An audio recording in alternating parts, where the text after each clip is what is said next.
We'll talk about the Art of Clay Lancaster this afternoon. This show offers us an opportunity to explore something about the mind, the interests, and the artistic achievements of Clay Lancaster, a memorable Kentuckian and a recognized figure of national importance for his scholarly works on the architecture of Kentucky, New York, Nantucket, and beyond, and a person that we might easily call a polymath. Clay was many-faceted. He was a photographer, and he was also an artist and an illustrator.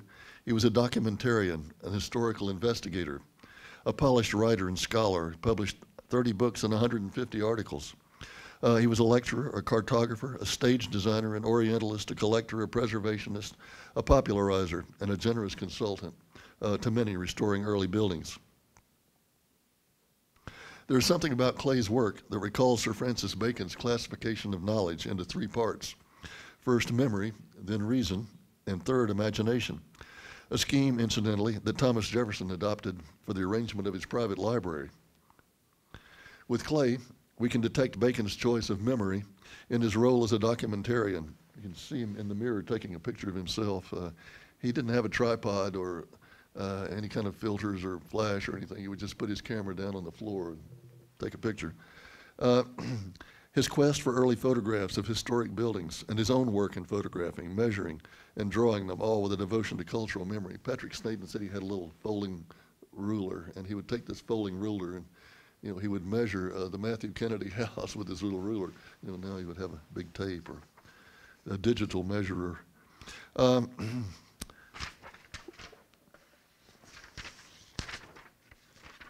We can detect Bacon's specification of reason in the way that Clay organized and interpreted the early architecture of Kentucky buildings. Pioneer buildings, frame houses, stone houses, classicism, the Greek Revival, the Gothic Revival, the Italianate, Romanesque, Shaker buildings, all falling into recognized academic patterns, but carefully sorted out by Clay in Kentucky's buildings. If you spend time with his antebellum houses of the Bluegrass, you will be quite taken with how Clay sorts out columns and colonnades.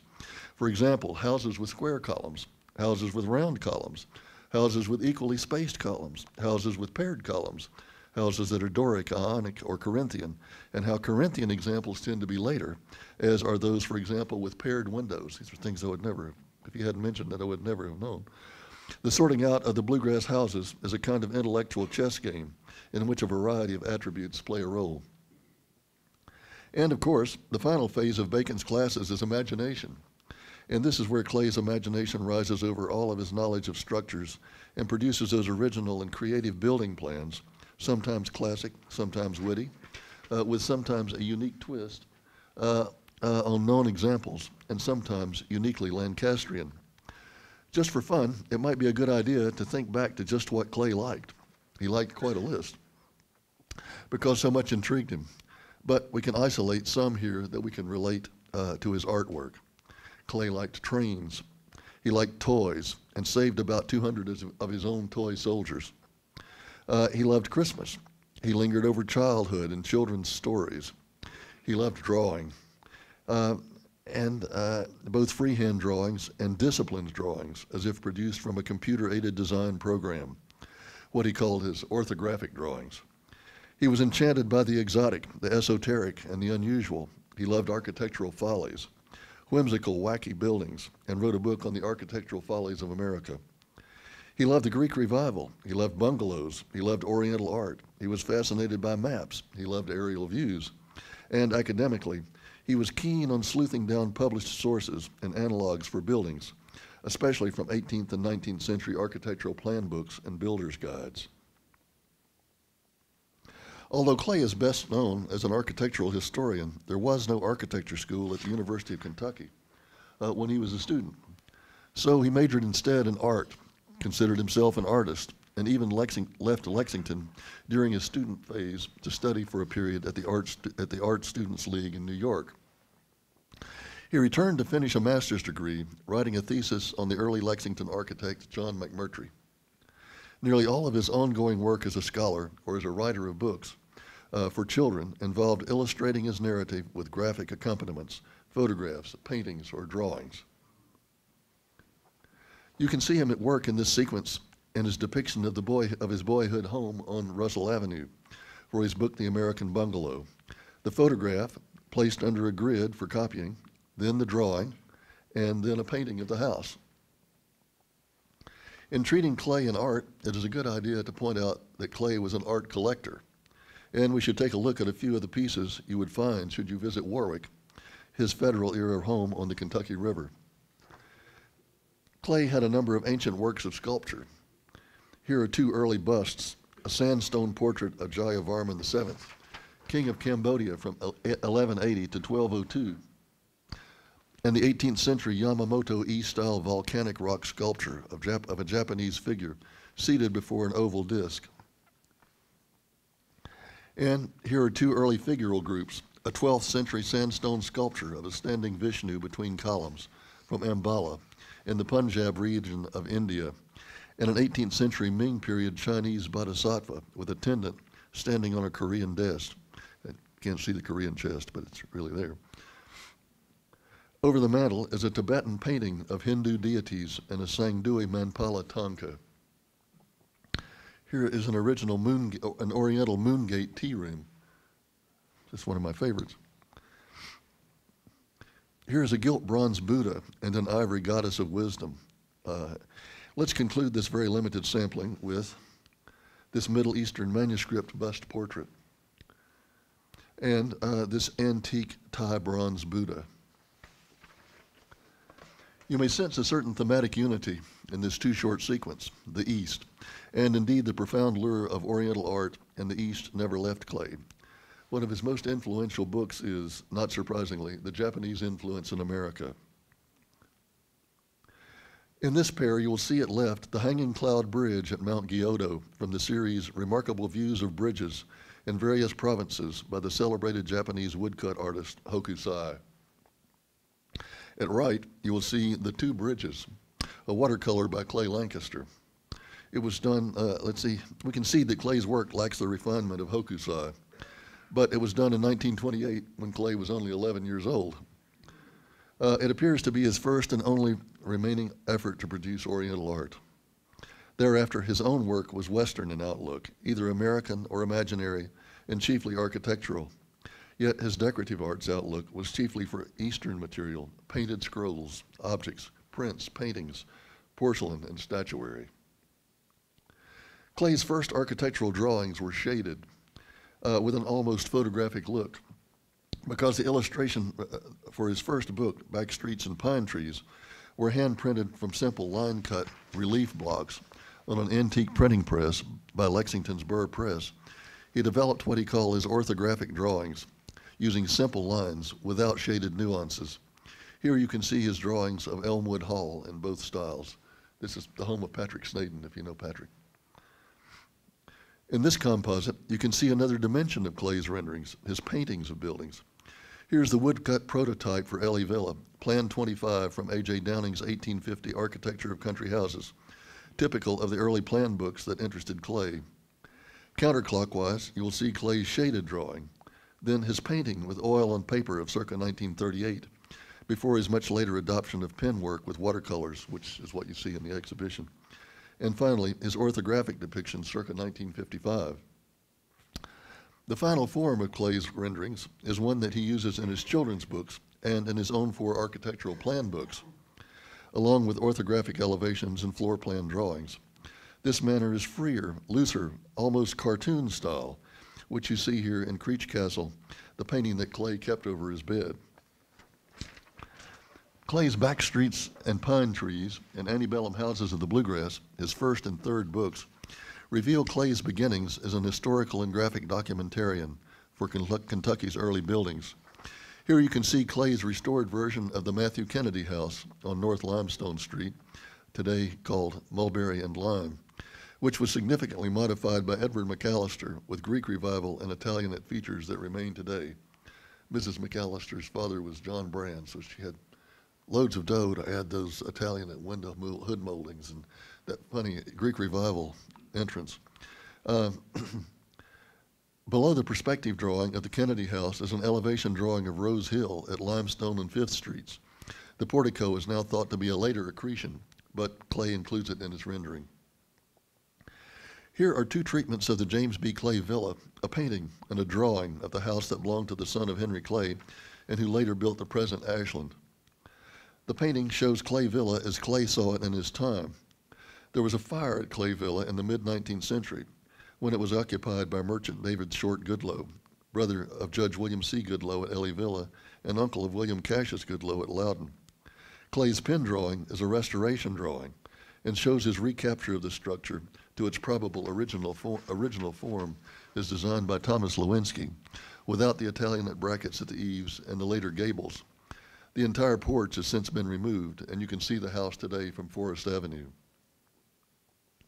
Here's another example of Clay's fascination with the early plan books by such figures as Asher Benjamin, A.J. Downing, Calvert Vaux, Samuel Sloan, and Edward Shaw. Clay actually located quite a number of these books in the community, a number of them from the library of the architect Thomas Lewinsky, and these undergirded his attributions of certain buildings to drawings of national interest. A number of Lewinsky's books were given to UK by the William Combs family. Here you see Samuel Sloan's drawing for the building that John McMurtry heightened and realized as Lyndhurst, which contained perhaps the most dramatic interior in Kentucky. Here you can see Clay's interpretation of the vast Lyndhurst interior atrium. Clay's research identified the source for the doorway to the Elms, a Greek revival house built by John McMurtry for William A. Levy and later occupied by McMurtry himself. I just came across a source that said William A. Levy built the Elms and it cost him so much money that he never moved in, and then McMurtry moves in. Clay was especially interested in the Greek revival. When a student at Columbia, he worked under Talbot Hamlin, Pulitzer Prize-winning author of a biography of Benjamin Latrobe, and also of an important history of the Greek revival in America. Clay himself was engaged by the architects of Alabama to prepare a study of the Greek revival in that state. One of the examples that intrigued him was Rosemount in Forkland, Alabama, with its unusually large belvedere. You can see that it provides the analog for his painting called Borwick, which is in the library show. Clay's second book, Architectural Follies in America, departed from Clay's exploration of houses built from standard plan book sources, a subject he documented in his 1948 article in the Magazine of Art, Builder's Guides and Plan Books in American Architecture from the Revolution to the Civil War. At this point, he began his pursuit of exotic, eccentric, and bizarre buildings, an enthusiasm that remained with him until the end of his life. Along with the title page, you will note the Orientalist Aranistan. Then note the wedding cake house in Kennebunk, Maine, that today belongs to Clay's friend James Hunt Barker, a native of Lexington and a descendant of John Wesley Hunt. And below is the octagonal house of phrenologist Orson Squire Fowler, whose book, The Octagon House, A Home for All, erupted into a national fad that produced hundreds of octagonal houses throughout the nation. We need not dwell today on the large body of Clay's extraordinary architectural and other scholarship, because the library's exhibition focuses on his imaginative and creative work. One of the architectural follies that especially appealed to Clay was Aranistan, the home of P.T. Barnum, of Barnum and Bailey Circus fame. Here you can see Clay's gouache painting of Aranistan from Architectural Follies in America, the only one of Clay's books ever to be illustrated in full color, and his only apparent use of this medium for painting. Alongside Barnum's fantastic residence is Clay's yet more fantastic residence, Patna Mandir, the cover art for his own Architectural Exotica plan book.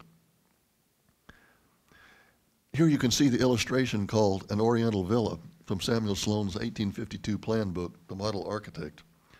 It was perhaps an inspiration for Barnum's house, and surely an inspiration for Clay's Patna Mandir, as Clay knew Sloan's book, which was one of Lewinsky's books that's here in Lexington. One American attempted to construct this octagonal Oriental villa, Dr. Haller Nutt of Natchez, Mississippi. The house is known as Longwood, or Nutt's Folly. Its construction was interrupted by the Civil War, and the house was never completed. Yet it remains a notable attraction among the many antebellum mansions of Natchez. At left, you will see Clay standing on the porch at Longwood in 1946, photographed by his brother Jack. Orson Squire Fowler's octagonal house at Fishkill, New York, was hardly the first of its kind in the country. In 1946, Clay published an article titled Some Octagonal Forms in Southern Architecture that treated, for example, Jefferson's octagonal poplar forest. Fowler argued, among other points, that the octagon gave the most interior space for the least outside surface and afforded more light and ventilation. More adventurous than Fowler, Clay in his later years pursued the design of an array of polygonal houses far more challenging than Fowler's singular effort. This group of round houses begins with the Southwick House in Rhode Island, illustrated by Clay in Architectural Follies in America, black and white on the left. It is followed by an example in the library's exhibition, La Rondelle, and then by another which Clay did not name. Right below is his multi-story folly, La Tourelle. Clay also designed a triangular house, which you can build using his floor plan from his book, Architectural Exotica. If you'd like to build it in these houses, you simply must acquire this book. Of course, he didn't stop there, but went on with his square house, the Maison Carrée in French, although it's really a cube. Clay skips the Pentagon to blast along to the hexagon. And here we have his Dearmont Park, shown in watercolor in the exhibition. Again, you can build it from Clay's elevation and floor plan. Clay acknowledged that his conception of Dearmont Park was to a degree influenced by Thomas Jefferson's octagonal poplar forest, Jefferson's rural retreat from Monticello near Lynchburg, Virginia. Clay was interested not only in geoform buildings, but in zooform buildings as well. He was much intrigued by two elephant hotels on the East Coast and writes of them as follows. In 19th century America, the elephant was one of the main attractions of the circus, and it became the symbol of entertainment and diversion. J.V. Lafferty had this in mind when he built the Elephant Hotel at the New Jersey seaside resort of Margate in 1833, and a second at Coney Island soon afterwards. The first had only a few rooms, whereas the second was larger. His belly was 3-storied and had full accommodations as a hostelry until it burned in 1896. Clay outdoes J.V. Lafferty by designing his own elephant resort with 5 stories instead of 3, and an Architectural Exotica discloses how he has perfected the interior arrangements for successful hospitality. At the upper right, you will see Clay inserting an elephant among the numerous garden follies in his children's book, The Runaway Prince. And in the Periwinkle Steamboat, an elephant serves as Pachyderm Palace, the exotic home of the potentate of Poonley-Poo, with an interior recalling the royal pavilion of King George IV at Brighton. Clay also made other elephant drawings for his personal correspondence card and for book illustrations. The elephant seems to have had a special hold on his imagination. And here you can see both sunny and cloudy dispositions of the elephant, with the beach, the beacon, and the elephant of 1996, and his New Jersey coast elephant of 1944. And no doubt the latter was a play on Margate, New Jersey, the scene of Lafferty's first hotel, painted 16 years later before Clay published Architectural Follies in America. In the 18th century, there was an elite organization called the Society of Dilettante, of which the painter Sir Joshua Reynolds was president. You can see him in the middle there, behind the Wedgwood vase. It's probably a vase from antiquity that was copied by Wedgwood. While the society was devoted to ongoing refreshment, it was also absorbed with cultural interest. The Dilettante's most memorable endeavor was to send the Scottish archaeologist and the artist James Stewart and the English architect Nicholas Revet to Greece to record the antiquities of Athens. This resulted in a book of 1762 called The Antiquities of Athens, which assured the fame of both investigators, excuse me, especially Stewart, who was afterwards known as Athenian Stewart. The most famous engraving in their book was The Tower of the Winds, an image which has lingered among antiquarians for centuries. Towers have held their attraction for builders seemingly since the Tower of Babel. One of the most conspicuous has been the Leaning Tower of Pisa. Clay was attracted to curious replicas, and one that caught his eye was the Leaning Tower of Niles in Illinois, which he presented in his volume on Architectural Follies in America. One has to be slanted in a certain direction to appreciate architectural facsimiles, Clay wrote, and one has to be considerably off-keeled to be steered so far away from the normal course of human behavior. as to actually sponsor the building of one. Of course, Clay happily sponsored two impressive examples himself. But among towers, of keen interest were replicas of the Tower of the Winds, derived from Stuart and Revett's Antiquities of Athens. Here you will see such a replica called the Temple of the Winds, built in 1782 for the Marquess of Londonderry in County Down, Ireland. But there is another in Mercer County, Kentucky. An enthusiast for architectural follies, Clay longed to build follies of his own. And this three-story octagonal tower is his second folly, following his Georgian-style tea room, which in the 18th century might have been called a banqueting house. He made various renderings of towers, including octagonal estuary house and octon hall in his Architectural Exotica. Towers give you an aerial view of things, and a sense of this vantage came to Clay as early as September 14, 1939, when the Lexington Leader carried a story announcing that Colonel Louis Lee Hagen of Mount Brilliant Farm had acquired a hitherto unknown panoramic map, a bird's eye view of Lexington dating to 1857. This is the only, this is the only known copy, generously given to the University of Kentucky Rare Book Department by the Malloy family, descendants of Colonel Hagen. I was always interested in this map, and Martha knew the family that had it. And I always wanted to make them an offer, but we never had enough money. And finally, we had a nice budget, and I wrote him a lovely letter, and I said, we'd love to buy your map. I've been wanting to ask you about it for a long time, and tell us what you'd like to have. And so he called me up and he said, oh, that map, you can have it if you want it, and if you can come by the house, I'll pass it along to you. So we got it at a great deal. It was very generous. The map fascinated Clay Lancaster as a remarkably reliable architectural record of the city and as a compelling perspective for viewing the urban landscape. Here you can see a detail of the 1806 courthouse, the iron fence that now surrounds the park in Millersburg, the W.T. Berry Monument that mysteriously disappeared in 1897, and at the rear to the left, the Greek Revival Northern Bank of Kentucky. You can see how Clay was able to benefit from the 1857 map, since it provided a representation of John McMurtry's amphitheater for the Maxwell Springs Fairground, an appealing illustration for his McMurtry study, back streets and pine trees. Soon, Clay became a cartographer himself, drawing up his popular 1955 aerial view map, antebellum suburban villas and rural residences of Fayette County, Kentucky, and some outstanding homes of Lexington, which included many floor plans. He made a smaller version to accompany his antebellum houses of the Bluegrass in 1961. The Warwick Foundation underwrote an updated edition for the 50th anniversary of the Bluegrass Trust, which can be obtained from their offices. And Clay made a pictorial map of Gratz Park for the end papers of antebellum houses.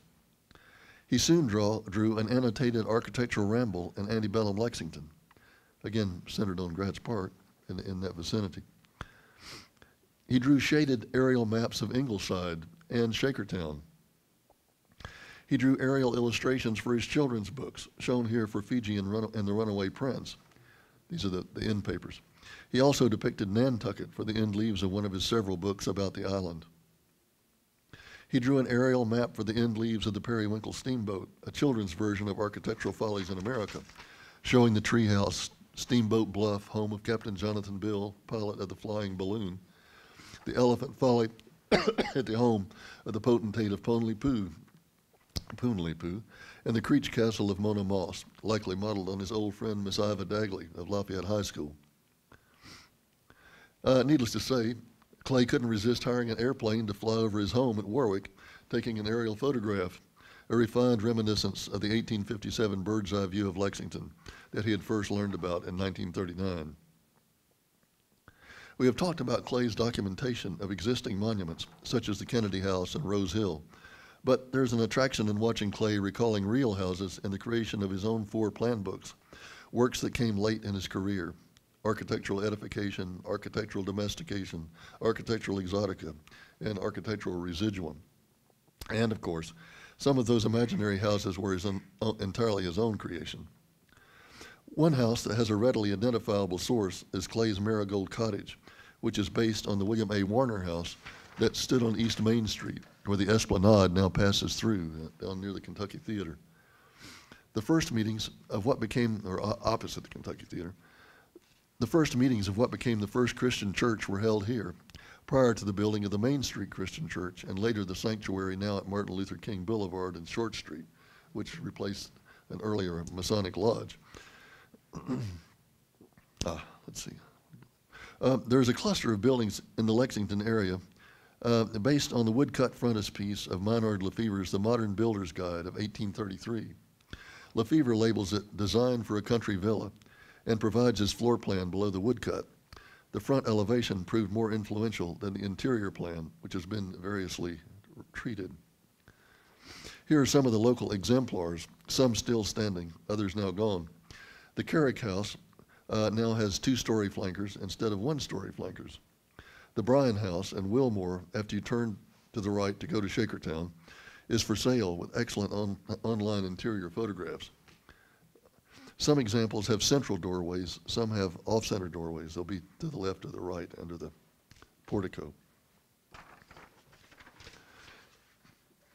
Here is one of Clay's derivatives from Lefever called Hellas Court.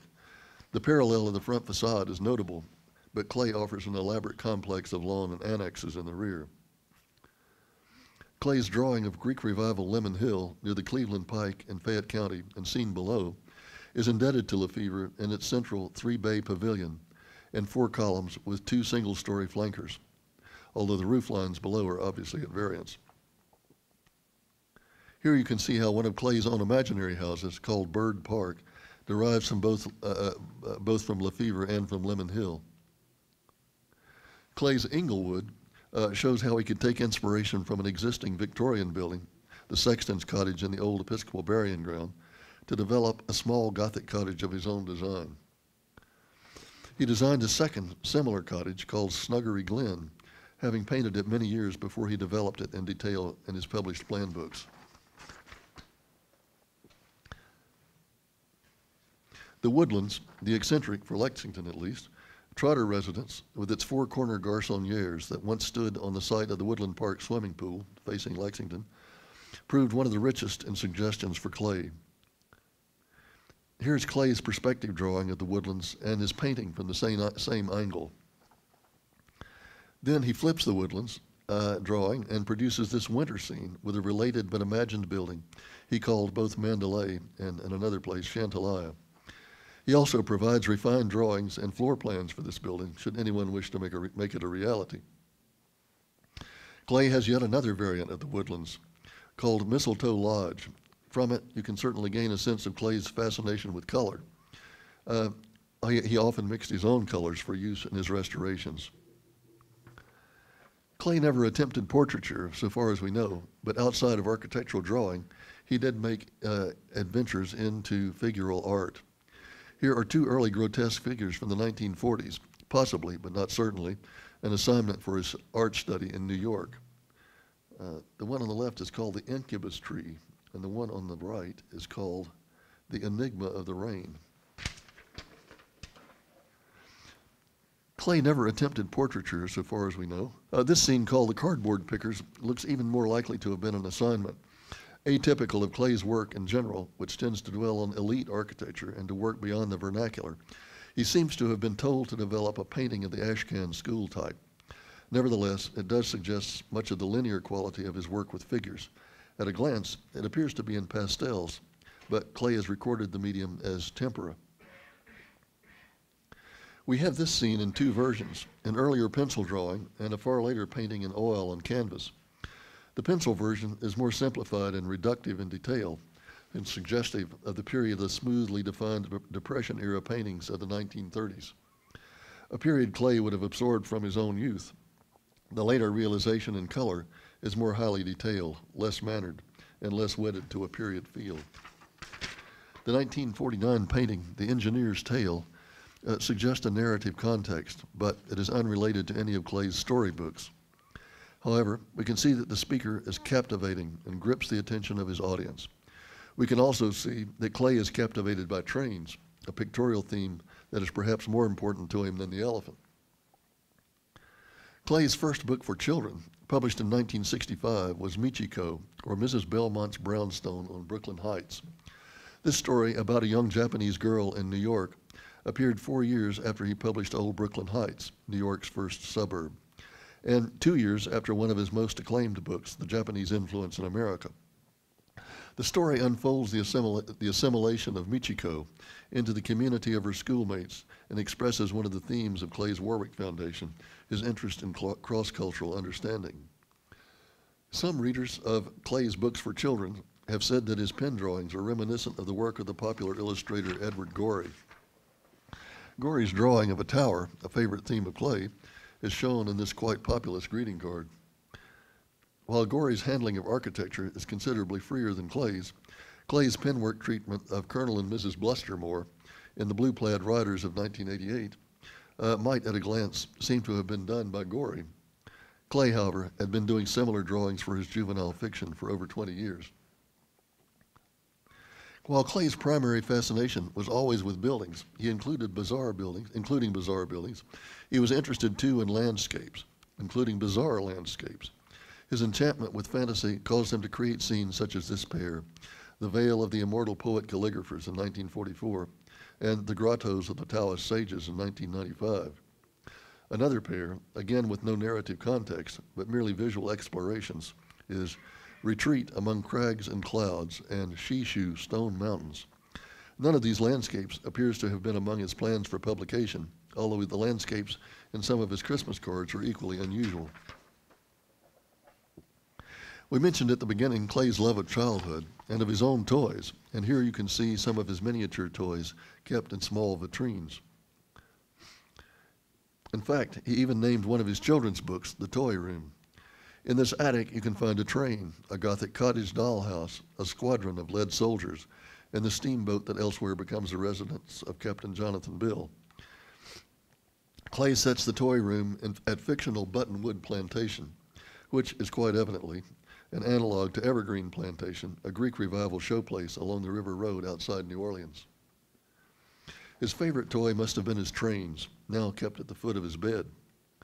Above is Clay's painting called The L Train, or the Elevated Train in New York. At the lower left is his train from The Toy Room. And below right is the engine drawn for his 1972 book, The Far Out Island Railroad, Nantucket's Old Summer Narrow Gauge. To conclude our survey on a seasonal note, we need to remember that Clay loved Christmas. When you mentioned Clay to his contemporaries and friends, they always made a point to say, "Oh yes, I have all of Clay's Christmas cards." Clay's cards were black and white drawings of festive Christmas scenes, often populated by tiny mice or rabbits or perhaps even children.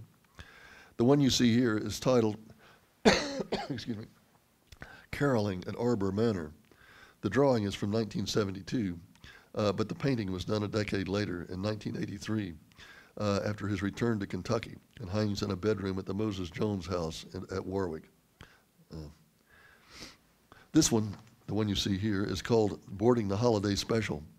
Clay gave the original drawing to the poet Marianne Moore, a friend of his from days in Brooklyn Heights, and it went with her papers to the Rosenbach Foundation in Philadelphia. And a final choice is called Midwinter at Bosco Brook Bridge. So, thank you again for joining us this afternoon to mark the centennial of Clay Lancaster and his work as an artist. And Merry Christmas. Thank you again. Thank you again for coming.